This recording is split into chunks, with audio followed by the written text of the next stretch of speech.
বাংলাদেশ বেতার সিলেট সংবাদ পড়ছি মোহাম্মদ শফিকুল ইসলাম। অন্তর্বর্তী সরকারের প্রধান উপদেষ্টা ডক্টর মোহাম্মদ ইউনূস বলেছেন, নিত্যপণ্যের দাম সহনীয় পর্যায়ে রাখতে সরকার যথাসাধ্য চেষ্টা করছে। অন্তর্বর্তী সরকারের 100 দিন পূর্তি উপলক্ষে গতকাল জাতির উদ্দেশ্যে দেওয়া ভাষণে প্রধান উপদেষ্টা বলেন, বন্যার ফলে অনেক জায়গায় ফসল হানি হওয়ায় পণ্য সরবরাহ শৃঙ্খলা ব্যাহত হয়েছে। ফলে চালের উৎপাদন ব্যাহত হওয়ায় চাল আমদানিতে শুল্ক ছাড়া দেওয়া হয়েছে। তিনি বলেন, আসন্ন রমজান নিত্য প্রয়োজনীয় দ্রব্যের সরবরাহ ও দাম যাতে স্বাভাবিক থাকে এজন্য সরকারের বিভিন্ন কর্তৃপক্ষ ব্যবসায়ীদের সাথে নিয়মিত বৈঠক করে যাচ্ছে। দ্রব্যমূল্য নিয়ে আমাদের কোনো লুকোচাপা নেই। মূল্যস্ফীতির পূর্ণ তথ্য জনগণের সামনে তুলে ধরা হচ্ছে। মূল্যস্ফীতি রোধে উচ্চ সুদের হার নির্ধারণ সহ একাধিক নীতিগত সিদ্ধান্ত নেওয়া হয়েছে, যার মধ্যে রয়েছে শস্য আমদানিতে এলসি সীমা অপসারণ এবং সরবরাহ চেইন সংক্ষিপ্ত করা। সরকার বিচার বিভাগ সহ দেশের সব খাতকে সর্বগ্রাসী দুর্নীতির হাত থেকে রক্ষা করতে সচেষ্ট হয়েছে উল্লেখ করে তিনি বলেন, দুর্নীতি দমন কমিশন পুনর্গঠনের কাজ প্রায় শেষ পর্যায়ে। পতিত সরকার ও তার দোসররা প্রতি বছর দেশ থেকে 12-15 বিলিয়ন ডলার পাচার করেছে। দুর্নীতি বিরোধী সংস্থা ট্রান্সপারেন্সি ইন্টারন্যাশনাল বাংলাদেশ সম্প্রতি এই তথ্য দিয়েছে। তিনি বলেন, পাচার হওয়া যাওয়া অর্থ ফিরিয়ে আনার জন্য সম্ভব সকল ধরনের উদ্যোগ আমরা গ্রহণ করেছি। এ কাজে সফল হতে পারলে আমাদের অর্থনীতি আরো গতি পাবে।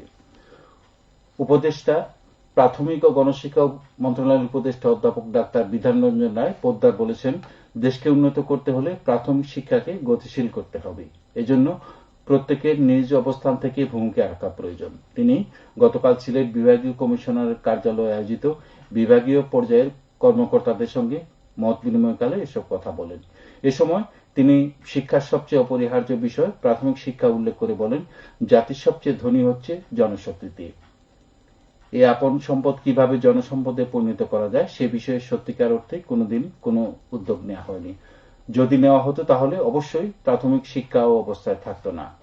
অতিরিক্ত বিভাগীয় কমিশনার দেবজিৎ সিংহের সভাপতিত্বে সভায় বিশেষ অতিথি ছিলেন প্রাথমিক ও গণশিক্ষা মন্ত্রণালয়ের অতিরিক্ত সচিব মোহাম্মদ সাখাওয়াত হোসেন এবং অতিরিক্ত মহাপরিচালক আবু নূর মোহাম্মদ শামসুজ্জামান।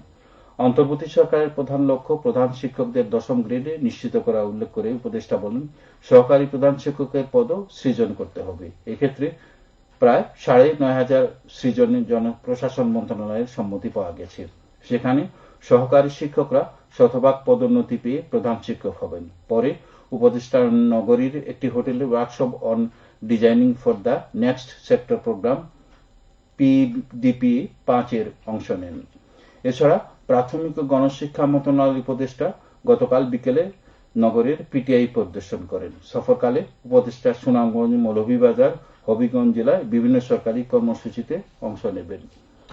মৌলানা আব্দুল হামিদ খান ভাসানীর 48তম মৃত্যুবার্ষিকী গতকাল পালিত হয়েছে। তিনি 1880 সালের 12 ডিসেম্বর সিরাজগঞ্জের সয়াধানগড়া পল্লীতে জন্মগ্রহণ করেন।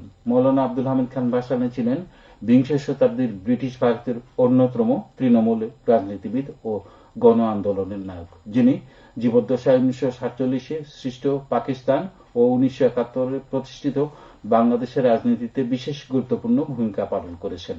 তিনি বাংলাদেশের মানুষের কাছে মজলুম জননেতা হিসেবে সমধিক পরিচিত।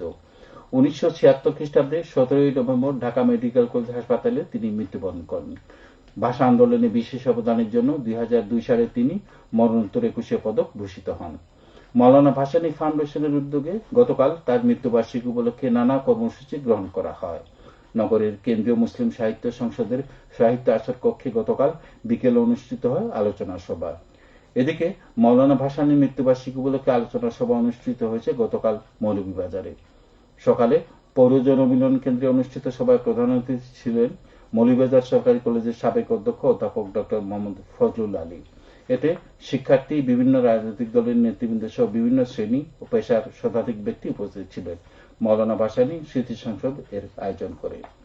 দরিদ্র ও কর্মহীন চা শ্রমিক পরিবারের মধ্যে বিনামূল্যে চাল বিতরণ করা হয়েছে গতকাল মৌলভীবাজার বড়লেখা উপজেলা পরিষদে। এ সময় 14টি চা বাগানের 240টি পরিবারের প্রত্যেককে 20 কেজি করে জিআর চাল প্রদান করা হয়। অনুষ্ঠানে প্রশাসনের ঊর্ধ্বতন কর্মকর্তা, বাগান পঞ্চায়েত নেতৃবৃন্দ সহ স্থানীয় গণ্যমান্য ব্যক্তিরা উপস্থিত ছিলেন।